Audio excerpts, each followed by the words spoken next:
देखिए, आज हम देखेंगे भारतीय इतिहास के स्रोत, यानी इतिहास जानने के स्रोत क्या है।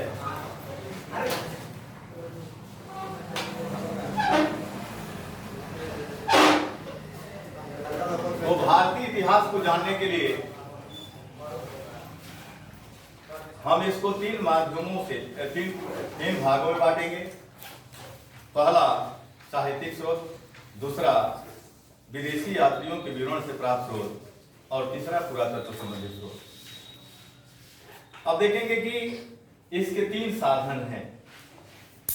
पहला साहित्यिक स्रोत,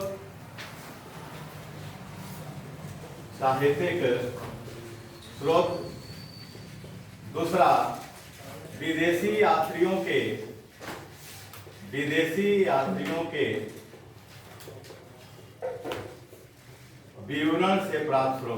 विवरण से प्राप्त स्रोत, और तीसरा पुरातत्व संबंधी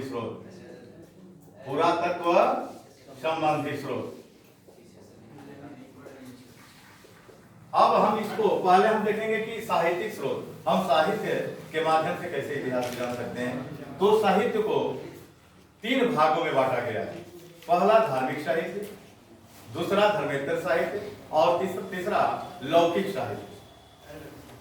अब धार्मिक साहित्य के अंतर्गत आपके वेद आते हैं, ब्राह्मण ग्रंथ आते हैं, उपनिषद आते हैं, पुराण, स्मृतियां और शास्त्र आते हैं, महाकाव्य ग्रंथ आते हैं। और धर्मेतर साहित्य के अंतर्गत, धर्मेतर का मतलब होता है धर्मधन इतर, यानी धार्मिक साहित्य से जो इतर अलग रचनाएं हैं उसको धर्मेतर साहित्य के अंतर्गत रखा जाता है। और इसके अंतर्गत जैन धर्म के साहित्य और बौद्ध धर्म के साहित्य आते हैं। लौकिक साहित्य वे साहित्य हैं जिन साहित्य से हमें प्राचीन राजवंशों के विषय में जानकारी मिलती है। अब हम देखेंगे कि भाई धार्मिक साहित्य में पहला मैंने वेद बताया। वेद वेद धातु से बना है, संस्कृत के वेद धातु से बना है, जिसका अर्थ होता है जानना, और जानना ज्ञान का द्योतक होता है। वेदों की संख्या 4 है। पहला ऋग्वेद, दूसरा यजुर्वेद, तीसरा सामवेद और चौथा अथर्ववेद। ऋग्वेद संस्कृत शब्द, ऋग्वेद सबसे प्राचीन वेद है और ये संस्कृत शब्द ऋग्वेद शब्द है, जिसका अर्थ होता है छंदों एवं चरणों से युक्त मंत्र। ऋग्वेद में 10 मंडल, 1028 सूक्त और 10,552 मंत्र है। यानी ऋग्वेद में मंडलों की संख्या कितनी है? 10 है। मंत्रों की संख्या कितनी है? 10,552 है। और सूक्तों की संख्या कितनी है? 1028। अब ऋग्वेद के जो 10 मंडल हैं उसमें कुछ महत्वपूर्ण मंडल हैं जिसको जानना बहुत अनिवार्य है। जैसे प्रथम मंडल की रचना दृढ़कुमार ऋषि ने किया है और इसमें विवाह मंडल का उल्लेख है। विवाह मंडल में भारतीय समाज में 8 प्रकार के विवाहों का प्रचलन बताया गया, जिसमें 4 वैध माना गया, 4 अवैध माना गया। ठीक ना? जैसे 4 वैध विवाहों में आर्ष विवाह है, देव विवाह है, ब्रह्म विवाह है, प्रजापति विवाह है। इसको वैध विवाह माना गया है और इस विवाह में माता पिता की अनुमति होती है। अवैध विवाहों में आपका राक्षस विवाह है, पिशाच विवाह है, गंधर्व विवाह है और असुर विवाह। इसको भारतीय समाज में मान्यता प्राप्त नहीं है। और ये जो 4 विवाह जान रहे हैं इसमें माता पिता की अनुमति नहीं होती। अब ऋग्वेद का द्वितीय मंडल की रचना गृहस्मत ऋषि ने किया है और तृतीय मंडल की रचना विश्वामित्र ऋषि ने किया है। और ऋग्वेद के तृतीय मंडल में गायत्री मंत्र का उल्लेख मिलता है। चौथा मंडल की रचना वामदेव ऋषि ने किया है और इसमें कृषि संबंधी जानकारी मिलती है। 5वें मंडल की रचना अत्रि ऋषि ने किया है। 6ठे मंडल की रचना वशिष्ठ ने किया है और 6ठे मंडल की रचना भारद्वाज ऋषि ने किया है। 7वें मंडल की रचना वशिष्ठ ऋषि ने किया है। 8वें मंडल की रचना कण्व ऋषि को कश्यप ऋषि के नाम से भी जाना जाता है। 9वें मंडल की रचना पौमान ऋषि ने किया और 9वां मंडल एकमात्र देवता, 9वें मंडल में एकमात्र देवता सोम का उल्लेख मिलता है, अर्थात 9वां मंडल सोम देवता को समर्पित है। ऋग्वेद का 10वां मंडल में दशराग युद्ध के विषय में जानकारी मिलती है और सर्वप्रथम वर्ण व्यवस्था के विषय में जानकारी मिलती है। ऋग्वेद के 10वें मंडल के पुरुष सूक्त में सर्वप्रथम वर्ण व्यवस्था के विषय में हमें जानकारी मिलती है। अब दशराग युद्ध किसके किसके बीच हुआ, कहाँ हुआ? तो दशराग युद्ध परुष्णी नदी, जिसको आज रावी नदी के नाम से जाना जाता है, उस नदी के किनारे यह युद्ध 10 राजाओं के संग हुए। एक तरफ 10 राजाओं का संग था और एक तरफ भरत कबीला का नायक सुदास था। इस युद्ध में सुदास की जीत हुई। यानी कहने का मतलब है कि यह युद्ध आर्यों एवं अनार्यों के बीच हुआ और आर्यों की जीत हुई। आर्य नेता सुदास का नाम मिलता है जो भरत कबीले का नायक था। ऋग्वेद के 2 ब्राह्मण ग्रंथ हैं, ऐत्रेय और कौशिकी, ठीक है। और इसके आचार्य को होत्री के नाम से जाना जाता है। यानी ऋचाओं का जो पाठ करने वाला पुरोहित होता था उसको क्या कहा गया है? होत्री कहा गया है, ठीक है बाबू। दूसरा वेद, तो भाई आप कहेंगे कि इतिहास का स्रोत कैसे? तो आर्यों के विषय में हमको जानकारी मिला कि नहीं से? ऋग्वेद से मिला। यजुर्वेद दूसरा वेद है, क्रमशः मैं बता रहा हूं। दूसरा वेद यजुर्वेद है और यजुर्वेद संस्कृत की यज धातु से बना है, जिसका अर्थ होता है यज्ञ।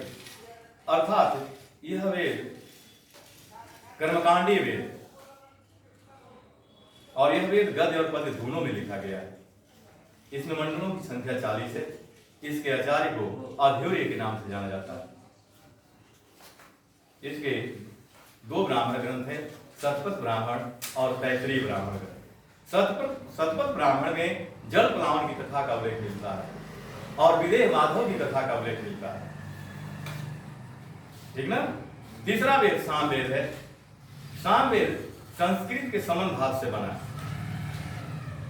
जिसका अर्थ होता है लय या ताल। इसीलिए सामवेद को भारतीय संगीत का जनक माना जाता है। सामवेद में ही सर्वप्रथम शब्द स्वरों के विषय में जानकारी मिलती है। सा, रे, ग, म, प, ध, नि, यही 7 स्वर हैं। सामवेद के प्रमुख ब्राह्मण ग्रंथ पंचमी और षण्डवीश है और सामवेद के आचार्य को उद्गाता के नाम से जाना जाता है, ठीक। चौथा वेद अथर्ववेद है। अथर्ववेद का प्राचीन नाम अथर्वगिरिशा है, जिसका अर्थ होता है पवित्र जादू। अथर्ववेद में मंडलों की संख्या 20 है, सूक्तों की संख्या 731 है और 20 मंडलों की रचना अथर्वा ऋषि ने किया। इस वेद का उपनाम ब्रह्म वेद है और इस वेद के आचार्य को ब्रह्म के नाम से जाना जाता है। इस वेद का संबंध जड़ी बूटियों, तंत्र मंत्र, जादू टोना से। अथर्ववेद के पृथ्वी सूक्त में आर्यों के राष्ट्रीय गीत का उल्लेख मिलता है। तो साहित्य में, धार्मिक साहित्य में पहला साहित्य जाने वेद, ब्राह्मण ग्रंथ, वेदों के साथ साथ ब्राह्मण ग्रंथ भी जान गए। उसके बाद आप देखेंगे उपनिषद। देखिए उपनिषद जो शब्द है वो 2 शब्दों के योग से बना है। उप धन निषद। उप माने निकट होता है और निषद माने ज्ञान होता है। अर्थात उपनिषद का गुरु के निकट बैठ करके ज्ञान ग्रहण करना होता है। वैदिक उपनिषदों की संख्या 12 है। ऐसे कुल उपनिषदों की संख्या 160 है। उपनिषदों का विषय दार्शनिक सिद्धांत। उपनिषदों का विषय क्या है? दर्शन है। और सबसे बड़ा उपनिषद बृहदारण्यक उपनिषद है, जिसकी रचना याज्ञवल्क्य ऋषि ने किया। अब उपनिषदों में कुछ महत्वपूर्ण वाक्य आते हैं, जैसे बार बार बनाता है प्रश्न। बार बार प्रश्न आप देखते हैं पेपरों में कि सत्यमेव जयते कहाँ से लिया गया है? किस उपनिषद से लिया गया है? अष्टो महासदगमय कहाँ से लिया गया है? यज्ञ टूटी हुई नौका के समान है। हाँ, यम नचिकेता संवाद कहाँ से लिया गया है? महात्मा बुद्ध के अष्टांगिक मार्ग का उल्लेख कहाँ मिलता है? भगवान कृष्ण को घोर अंगिरस, देवकी पुत्र और घोर अंगिरस का शिष्य बताया गया है। ऐसे प्रश्न बनते हैं यहाँ पेपरों में, जब स्तरीय पेपर देते हैं। तो सत्यमेव जयते बार बार हर पेपरों में लगभग बनाता है। तो सत्यमेव जयते मुंडकोपनिषद से लिया गया है। अस्तोमा सद्गमय तमसोमा ज्योतिर्गमय, ये कहां से लिया गया है? तो अगर उपनिषद पूछता है तो बृहदारण्यक उपनिषद होगा। यदि वेद पूछेगा कि किस वेद में अस्तोमा सद्गमय है, तमसोमा ज्योतिर्गमय, मृतोमा मृतंगमय, तो ये ऋग्वेद होगा। तो सत्यमेव जयते मुंडकोपनिषद से लिया गया है। अस्तोमा सद्गमय बृहदारण्यक उपनिषद आवले ऋग्वेद। यदि उपनिषद पूछे तो बृहदारण्यक उपनिषद लगा दीजिएगा। अगर वेद पूछता है प्रश्न तो आप ऋग्वेद लगा। यज्ञ टूटी हुई नौका के समान है, ये किस उपनिषद में से लिया गया है? तो मांडुक्य उपनिषद में ये कथन आया। यम नचिकेता संवाद कठोपनिषद में, ठीक ना। उसके बाद महात्मा बुद्ध के अष्टांगिक मार्गों का उल्लेख छांदोग्य उपनिषद में मिलता है। और छांदोग्य उपनिषद में ही भगवान कृष्ण को देवकी पुत्र बताया गया है और उनके गुरु का नाम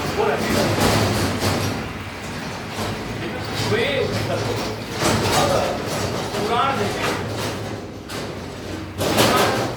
पुराण का अर्थ होता है प्राचीन। पुराण का अर्थ क्या होता है? प्राचीन अज्ञान होता है।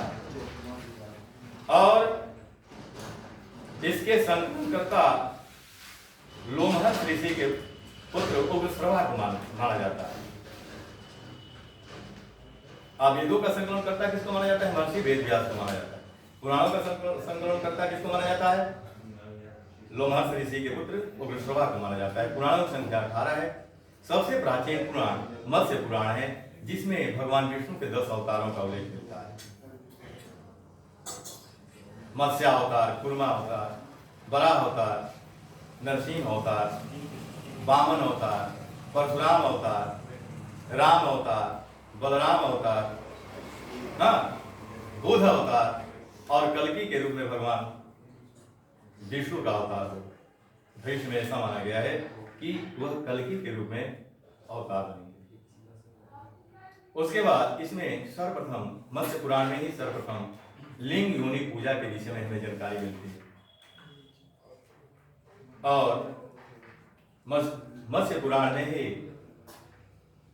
आपके भस्मासुर की कथा में तो पुराण आपका हो गया। अब शास्त्र आते हैं। शास्त्रों की संख्या 6। सबसे प्राचीन शास्त्र सांख्य शास्त्र है या सांख्य दर्शन है। तो यहां से ये बनता है कि भाई इसको षड दर्शन भी कहते हैं। शास्त्रों को क्या कहते हैं? षड दर्शन।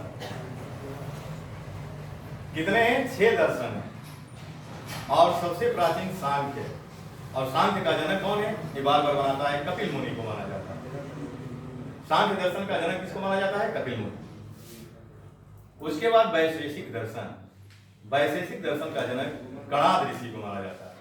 योग दर्शन महर्षि पातंजलि को माना जाता है। अगला न्याय दर्शन, इसका जनक गौतम मुनि को माना जाता है। उसके बाद आपका मीमांसा है। मीमांसा का जनक कौन माना जाता है? इसे माना जाता है जैमिनी को माना जाता है। और उत्तर मीमांसा का जनक वादरायण को माना जाता है। अगर शास्त्र भी हो गए। उसके बाद स्मृतियां। स्मृतियों की संख्या 7 है।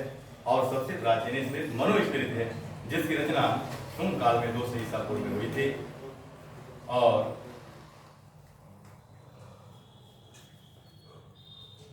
सबसे प्राचीन स्मृति मनुस्मृति है, सबसे प्राचीन स्मृति है। इसके बाद महाकाव्य ग्रंथ है। महाकाव्य ग्रंथ 2 हैं। पहला रामायण, दूसरा महाभारत। विश्व का सबसे बड़ा महाकाव्य ग्रंथ महाभारत। महाभारत की रचना महर्षि वेदव्यास ने किया है। इसमें 18 सर्ग है, 18 पर्व है। महाभारत में कितने पर्व है? 18 पर्व। और सबसे बड़ा पर्व भीष्म पर्व है, जिसमें श्रीमद् भागवत गीता। अगर प्रश्न बना दे कि श्रीमद् भागवत गीता को किस महाभारत के किस पर्व से लिया गया है, तो भीष्म पर्व से लिया गया है। कहां से लिया गया है? भीष्म पर्व से लिया गया है। और महाभारत का प्राचीन नाम शत सहस्त्री संख्या है। यानी शत सहस्त्री का मतलब होता है 1 लाख। जब महाभारत में श्लोकों की संख्या 1 लाख थी तो उसका नाम शत सहस्त्री नाम पड़ा।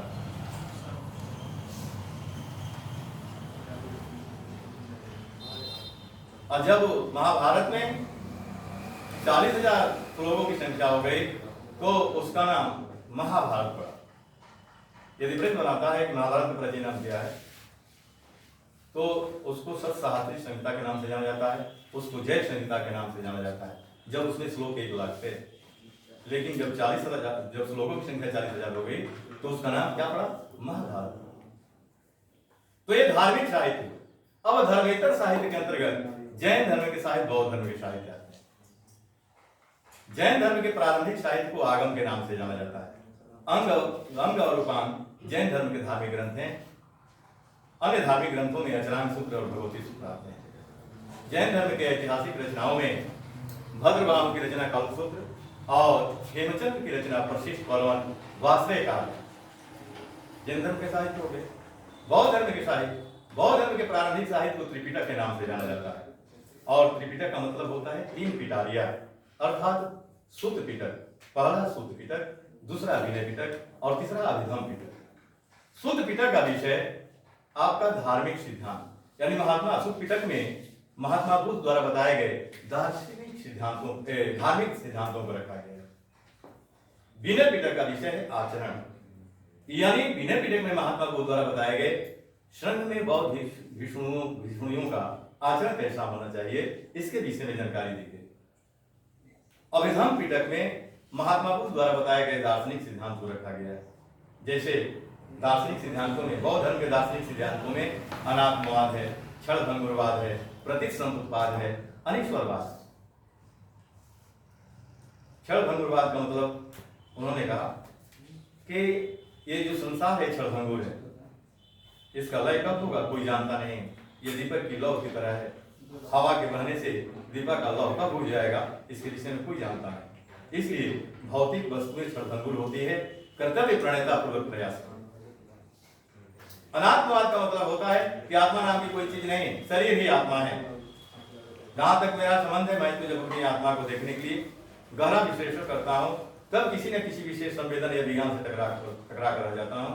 जो संवेदना या विज्ञान गर्मी या सर्दी, भूख या छाया, प्रेम या घृणा के होते हैं, किसी भी समय संवेदना का अतिरिक्त आत्मा की प्राप्त नहीं होती। आत्मा पंच स्कंदों का नाम है, रूप, वेदना, संज्ञा, संस्कार और विज्ञान। अनात्मवाद के विषय में ये मिलता है। प्रतीक संपुटवाद का मतलब होता है कि कोई कार्य का कारण नहीं होता। प्रतीक संपुटवाद को ही कार्यकारण सिद्धांत कहा जाता है। बौद्धों का कार्यकारण सिद्धांत प्रतीक संपुटवाद ही है। और इसका मतलब होता है कि कोई कार्य कारण नहीं होता है, प्रत्येक कार्यों का कारण होता है। ठीक ना? उसके बाद अनीश्वरवाद, ईश्वर की सत्ता को नहीं माना गया। बौद्ध धर्म में ईश्वर की सत्ता को नहीं। ये आपके बौद्ध धर्म की साहित्य हो, जैन धर्म की साहित्य हो। अब लौकिक साहित्य, लौकिक साहित्य में जैसे मौर्यों का इतिहास, मौर्य वंश का इतिहास, जिसमें प्राचीन राजवंशों का इतिहास मिलता है, उसको लौकिक साहित्य कहते हैं। तो आप एकदम अति प्राचीन से देखिए रचनाएं, कहाँ कहाँ किस रचना से किसका इतिहास मिलता है। जैसे कौटिल्य की रचना अर्थशास्त्र, इसमें मौर्य वंश के विषय में जानकारी मिलती है, मौर्य प्रशासन के विषय में जानकारी मिलती है। नाम तो अर्थशास्त्र है लेकिन इसका विषय राजनीति। अर्थशास्त्र का विषय क्या है? राजनीति। उसके बाद ये लिखा है, मेगास्क्रीन में लिखा है, इसे पाटलिपुत्र के प्रशासन के विषय में जानकारी मिलती है। सुरसेन महाजनपद का उल्लेख इसमें मिलता है, यमुना नदी का उल्लेख मिलता है और भारतीय पक्षियों में तोता का उल्लेख मिलता है। उसके बाद अष्टाध्यायी है, पाणिनि की रचना अष्टाध्यायी। महर्षि पातंजल की रचना महाभाष्य है। कामंदर की रचना निशास्त्र है। सोमदेव की रचना कथाश्री सागर है। भास की रचना स्वप्नवास दत्ता है। अमर सिंह की रचना अमरकोश है। आर्यभट्ट की रचनाएं देख लीजिए, ब्रह्म सिद्धांत है, सूर्य सिद्धांत है। गणित पर आर्यभट्टियम है। संस्कृत में लिखित ग्रंथ आपका जो है गणित पर ग्रंथ है। ठीक। उसके बाद कर्पूर मंजरी, राजशेखर की रचना है कर्पूर मंजरी है, काव्य मीमांसा है। फिर सावधान जी का है मेरुतुंग की रचना प्रबंध चिंतामणि है। भोज की रचना सम्रांगण सूत्रधार है, ठीक है। तो ये रचना है। फिर आपके कलहड़ की रचना राजतरंगड़ी है। बिगड़ की रचना विक्रमांक देवचरितम है। अलेकृत चचनामा जिसमें सिंध का इतिहास मिलता है, अरबों के आक्रमण के विषय में जानकारी मिलती है, जजियागढ़ के विषय में जानकारी मिलती है। फिर आप दिल्ली सल्तनत में आते हैं तो दिल्ली सल्तनत का इतिहास निम्न रचनाओं से मिलता है, जैसे तबकाते नासी, हसन निजामी की रचना तबकाते नासी, ताजुल मासिद। हसन निजामी की रचना का नाम क्या है? ताजुल मासिद।